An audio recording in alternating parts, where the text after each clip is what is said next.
My name is Jonathan Shapiro, and I represent the defendant Micheal McCarthy on his appeal from his conviction of the second-degree murder of Bella Bond. Mr. McCarthy is entitled to a new trial because the trial judge erroneously instructed the jury that he could be convicted even if they believed that another person, who could only have been Micheal Bond, was also involved in the crime.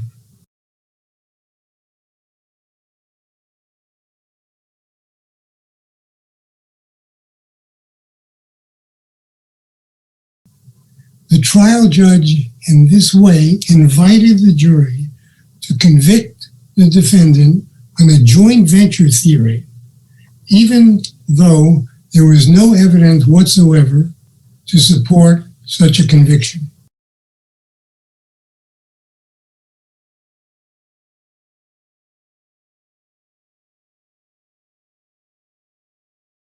This instruction invited the jury to return a verdict on the basis of speculation and conjecture, and it deprived the defendant of his only defense.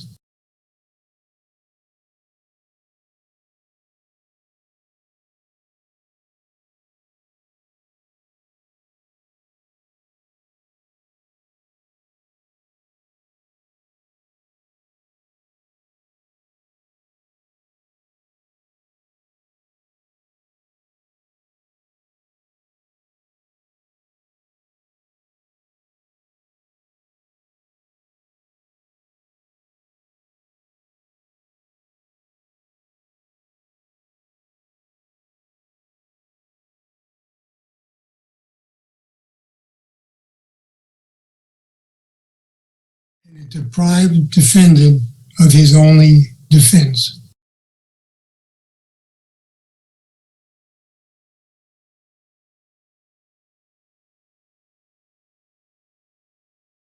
Can I ask you, setting aside for a second that you made the defense very clearly it was Micheal or Rachel and not your client.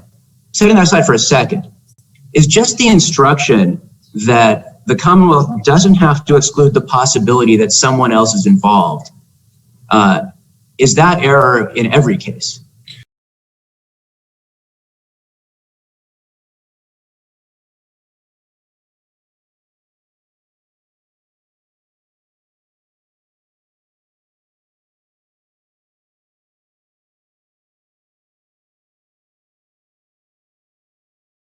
No, and the courts are clear that it is error, however, where the issue is whether it's one or the other of two people.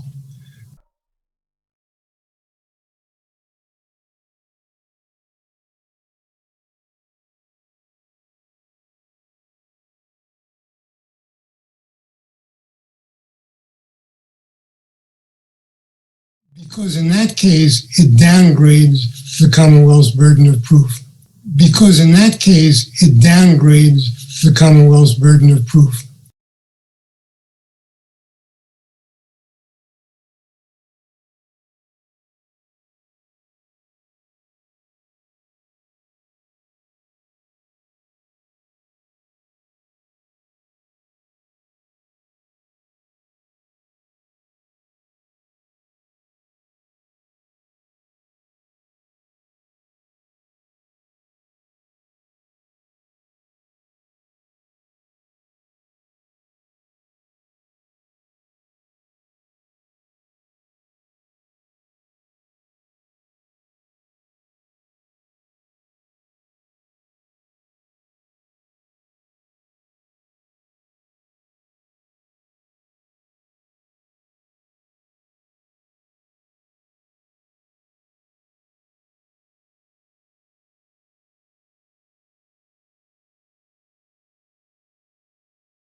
it's clear from the very beginning that the Commonwealth tried its case solely on the theory that Micheal McCarthy, and only Micheal McCarthy, killed Bella Bond by administering a massive blow to her abdomen, and that Michelle Bond had absolutely nothing to do with the killing. That was clear from the very beginning throughout the entire case.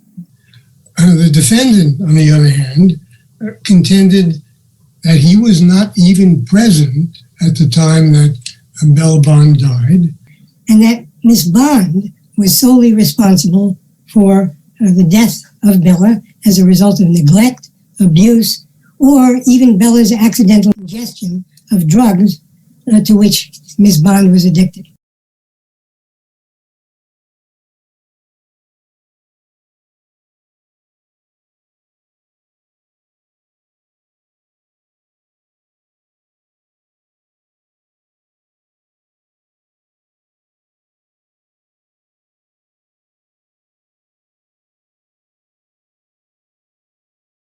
I was on undisputed common ground when, at the beginning of my argument, I told the jury, quote, "The question that will be facing you when you deliberate on a verdict is whether the prosecution has proven beyond a reasonable doubt that Mr. McCarthy, and only Mr. McCarthy, murdered Bella Bond."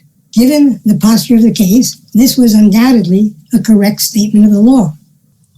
Counsel, what about the cross-examination of Ms. Bond, in which she was asked about her failure to call 911? Could the jury have considered that she was in some way responsible for Bella Bond's death as a result of that? I think the judge's instruction invited the jury to conclude that, but there was no evidence, and the Commonwealth certainly didn't take the position that that had anything to do with her involvement in the crime at the trial.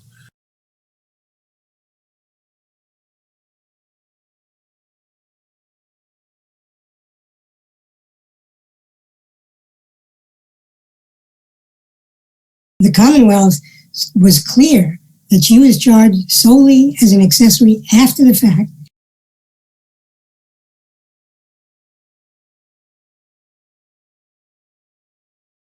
And the only evidence that supported the charge of being an accessory was the fact that weeks or months after the killing, she misrepresented that Bella was still alive in order to obstruct the investigation. That was the Commonwealth's theory, and that was the only evidence that they produced with respect to Ms. Bond's involvement in the actual killing.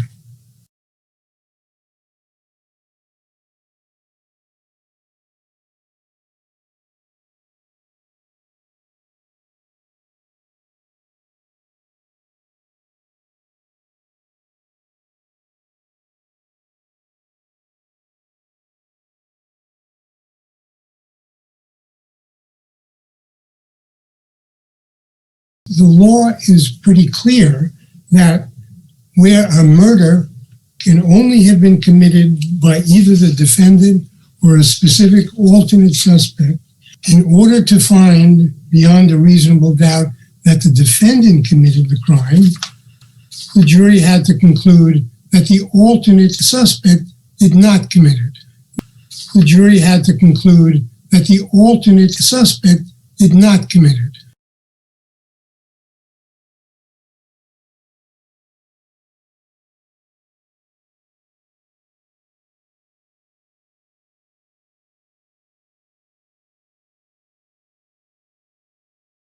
In Commonwealth versus Salemi, the SJC also held where only two persons could have murdered the victim, and the Commonwealth abandoned a theory of joint venture. The jury could not find the defendant guilty unless they found beyond a reasonable doubt that he and not the other person fired the fatal shots. Where only two persons could have murdered the victim, and the Commonwealth abandoned a theory of joint venture, the jury could not find the defendant guilty unless they found beyond a reasonable doubt that he and not the other person fired the fatal shots.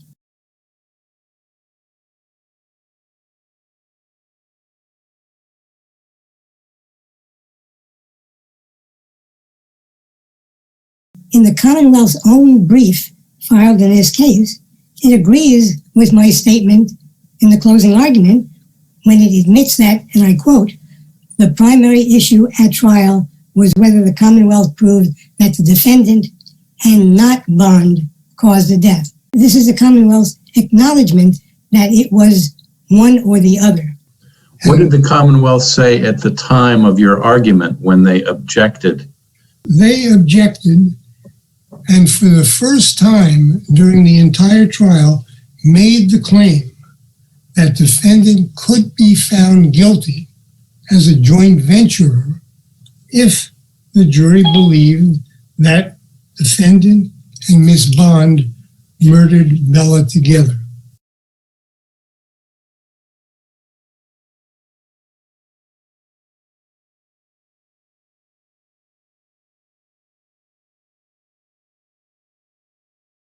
The trial judge agreed and instructed the jury that my statement had been incorrect. And in her final words to the jury, instructed them that, and I quote, "The Commonwealth does not have the burden of excluding the possibility that one or more other persons were also involved in the case."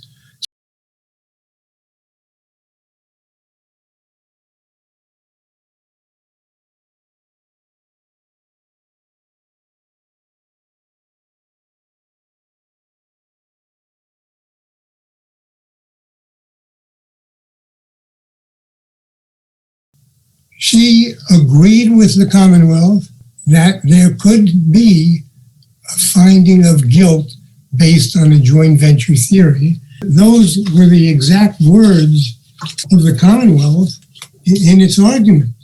In fact, the trial prosecutor argued To the judge that my statement was in error by saying, quote, "I think it would be lawful for the jury to convict defendant as a joint venturer, even though that's not argued. And that's what I'll ask them."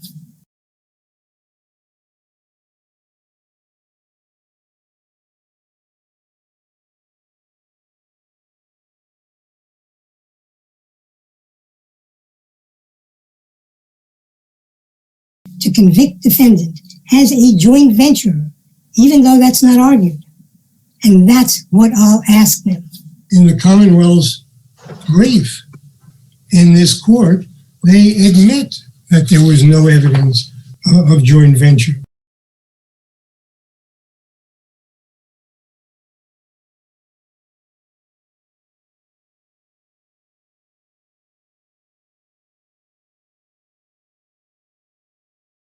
Except for the one instruction, there's no instruction on joint venture either, though, right?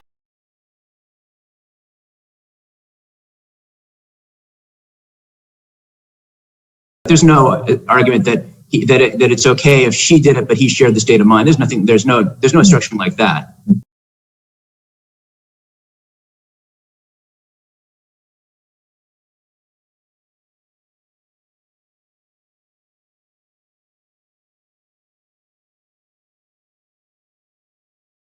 No, the Commonwealth did not ask for. Right.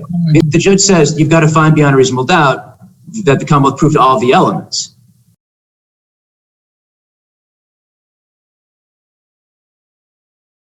And then she instructs as murder as a principle. Is there really a chance that with and she only said the thing you're objecting, she said it once, right? She didn't say it twice.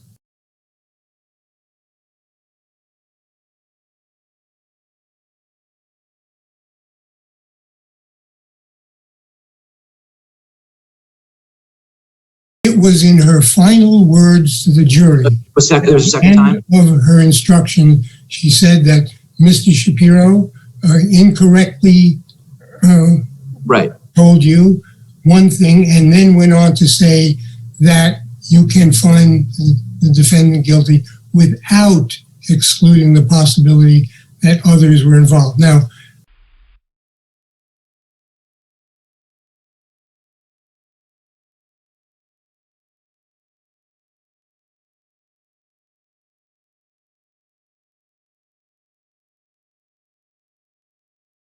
There were no joint venture instructions. In fact, I had argued that if she was going to present this theory as she did, there had to be.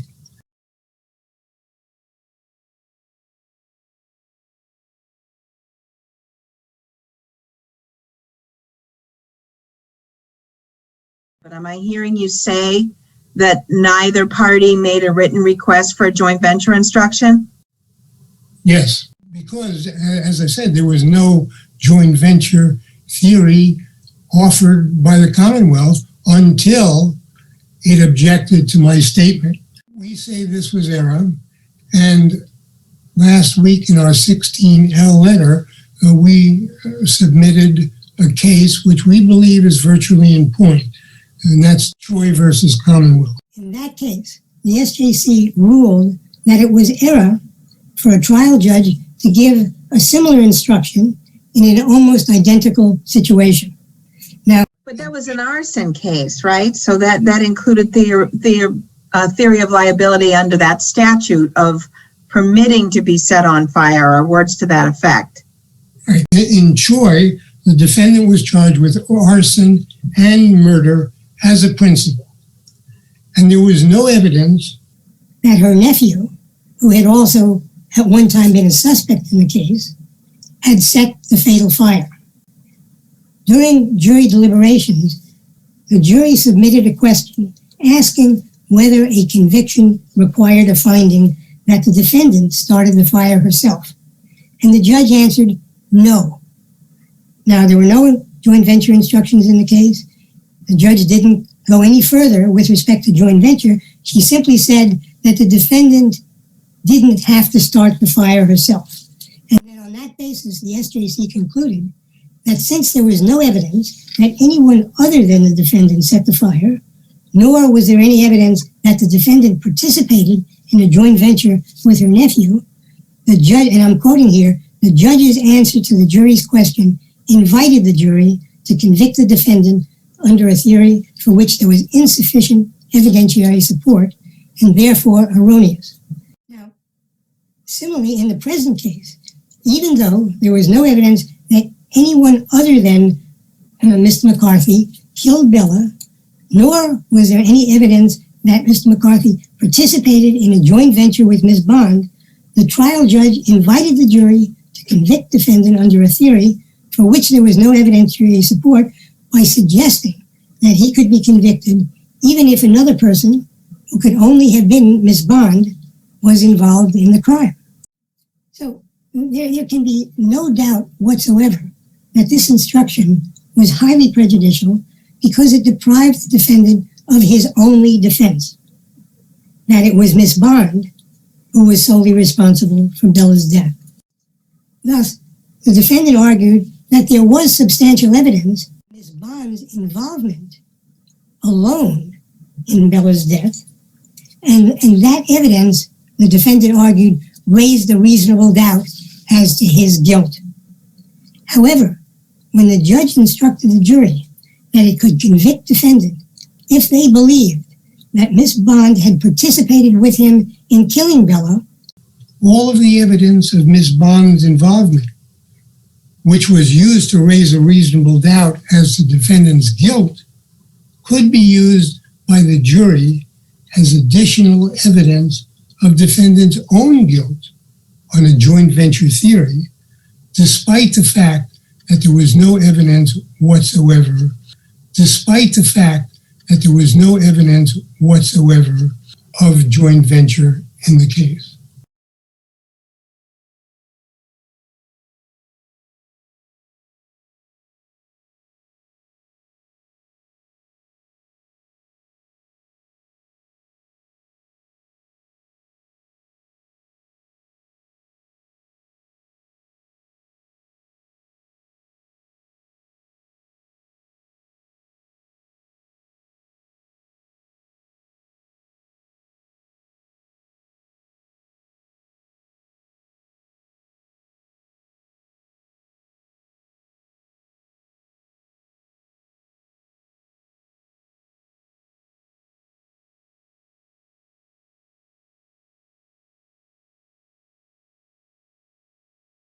The Commonwealth's theory was, from the start to end, that the defendant caused the victim's death when he went into her bedroom and committed a physical assault on her.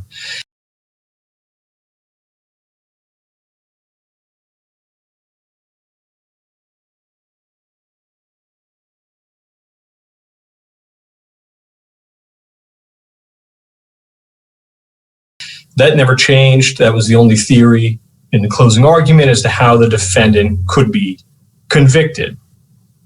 The instruction the judge gave, I don't think, changed that theory or invited any other theory. The theory continued to be, the evidence before the jury continued to be, that the defendant acted as the principal and had the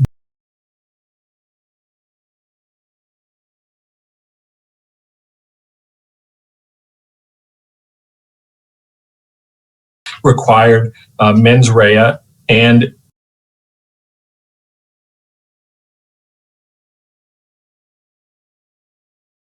committed the act of causing the victim's death. But whether Rochelle Bond in some way acted or was involved in the murder as well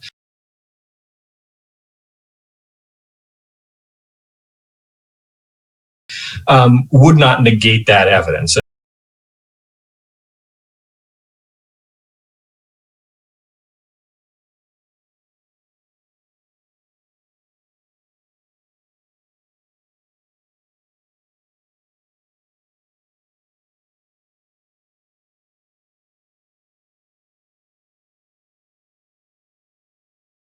And that's what the instruction presented. The jury didn't have to find beyond a reasonable doubt that Rochelle Bond didn't participate in some way in order to convict the defendant.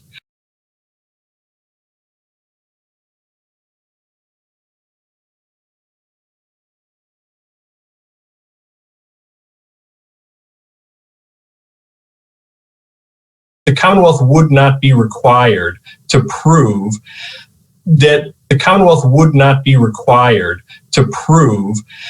that someone didn't bring the defendant to the scene or that someone else didn't participate in the crime with the required mens rea to commit the crime.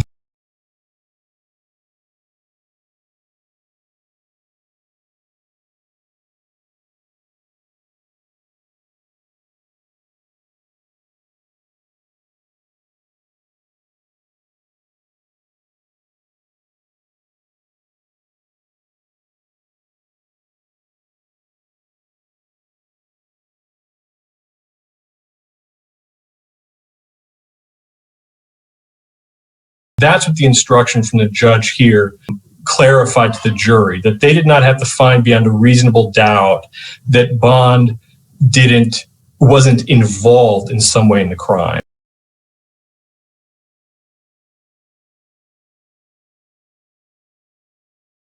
This did not fundamentally change the theory before the jury in any way.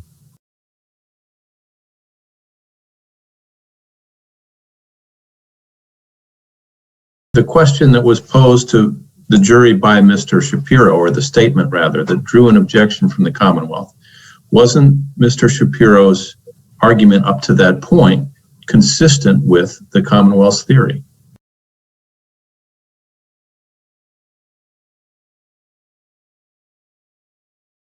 The exact language was whether the prosecution had proven beyond a reasonable doubt that Mr. McCarthy and only Mr. McCarthy murdered the victims.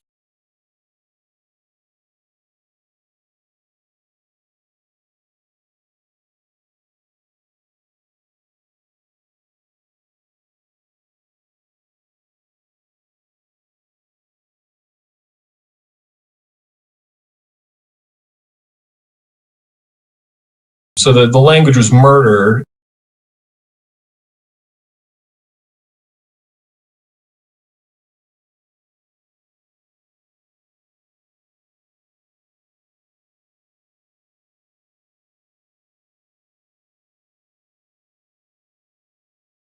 And so that's a little bit fuzzy because the jury eventually being instructed on murder might have a reasonable doubt as to what Rochelle Bond's involvement was.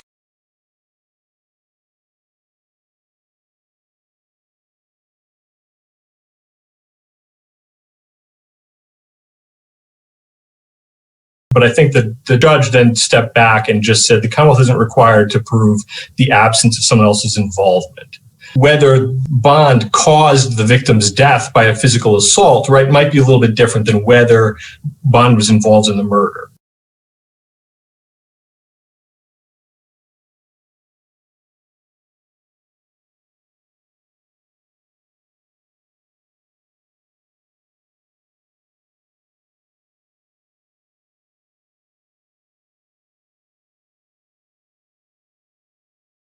And I think if defense had said something like the issue is whether the defendant or whether you have a reasonable doubt about whether Rochelle Bond walked into that room and caused the victim's death, right, that might be a different story, but that wasn't the issue.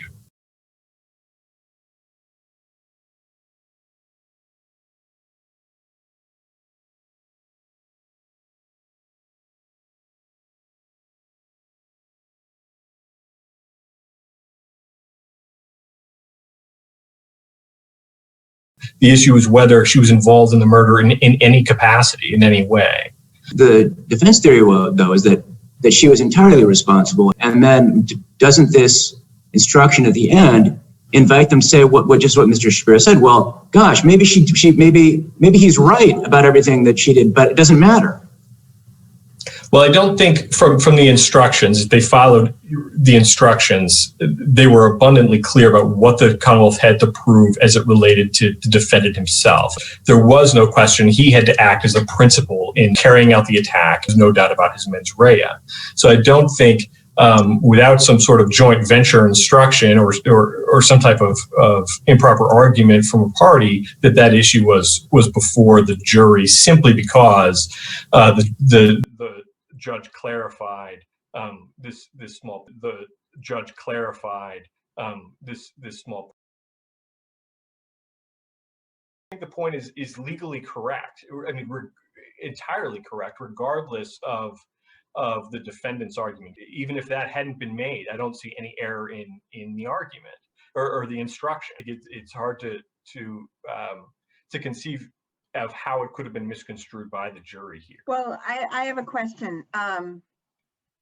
What was the forensic evidence of the cause of death, and was it consistent with Ms. Bond's testimony?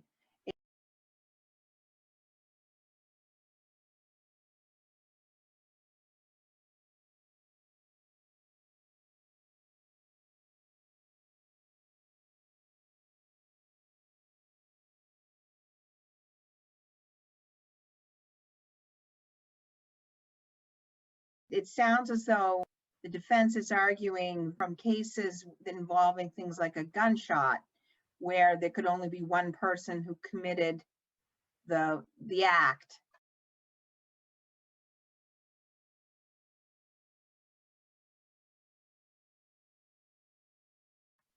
What was the forensic evidence? So the medical examiner testified to the cause of death being either asphyxiation or dysrhythmia in the heart caused by a sudden blow to the chest. And the evidence, the Bond's testimony was that she saw the defendant strike the victim in the abdomen. The medical evidence also included other bruises and soft tissue damage to both the abdomen and the back. I know the defendant has contended the medical examiner's testimony is inconsistent with Bond's testimony. I don't think it is. What the defendant has pointed to is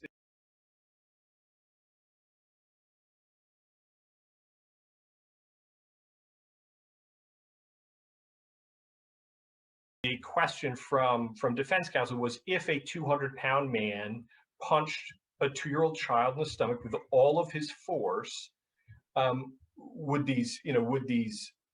you expect to see internal injuries here that you didn't see?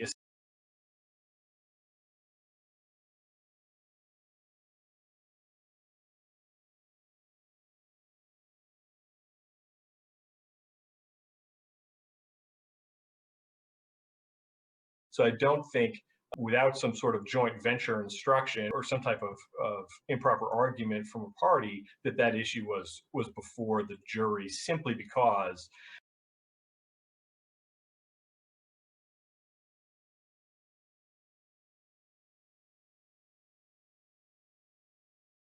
The medical examiner testified to the cause of death being either asphyxiation or dysrhythmia in the heart caused by a sudden blow to the chest. Dysrhythmia in the heart caused by a sudden blow to the chest.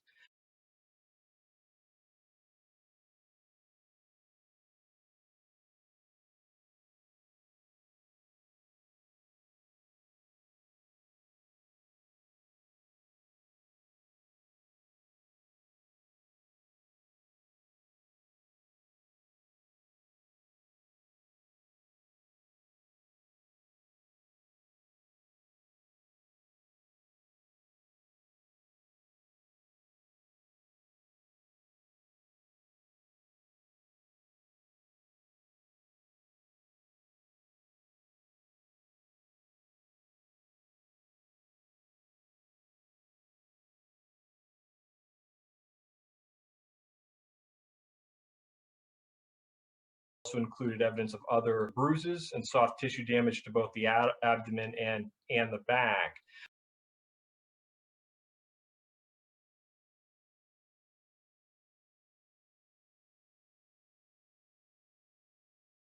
I know the defendant has contended the medical examiner's testimony is inconsistent with Bond's testimony. I don't think it is.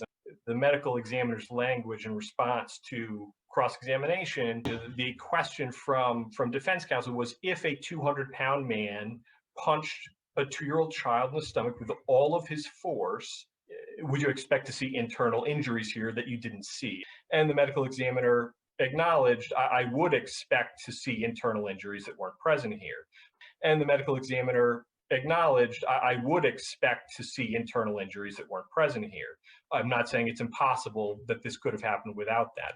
But the critical point is that the medical examiner there is answering a hypothetical question that isn't the facts of this case.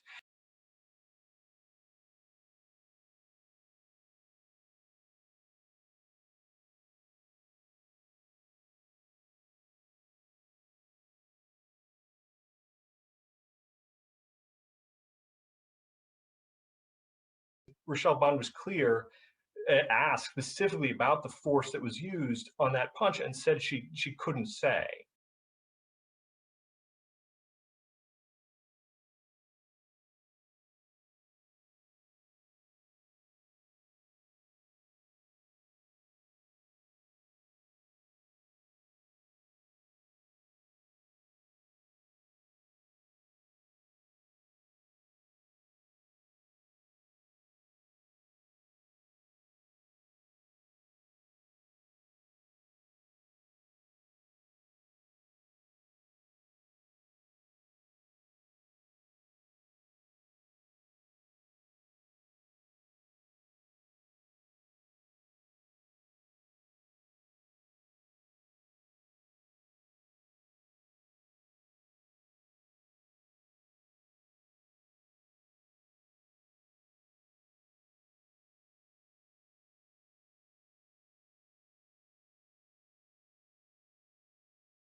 I don't think the testimony contradicted Bond's assessment at all, nor was there the Commonwealth's theory that punch itself was alone the cause of death. The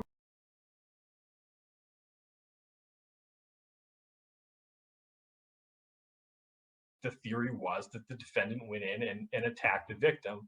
That part of it that Bond saw was that particular punch.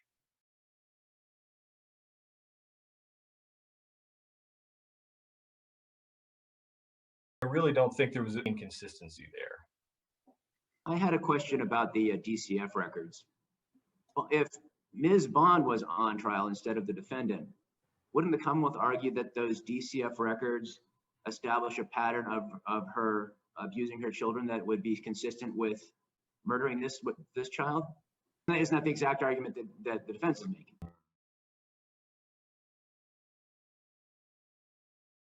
I think that the judge would be well within her discretion in excluding this evidence. The evidence is very attenuated from what was at issue in the present case.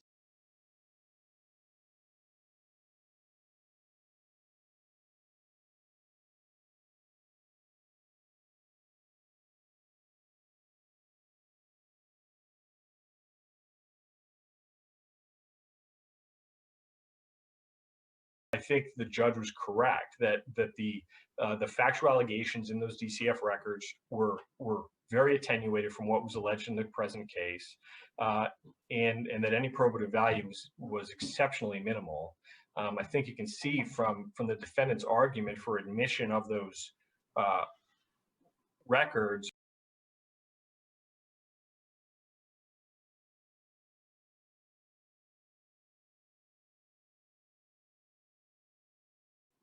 The real purpose essentially was propensity evidence and nothing more.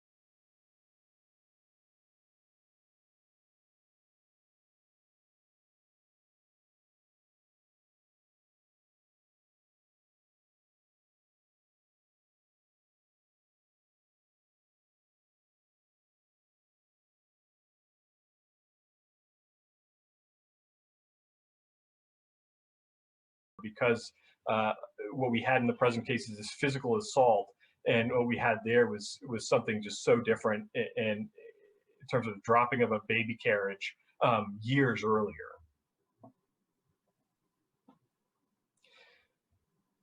If there's nothing else, I would rest. I see.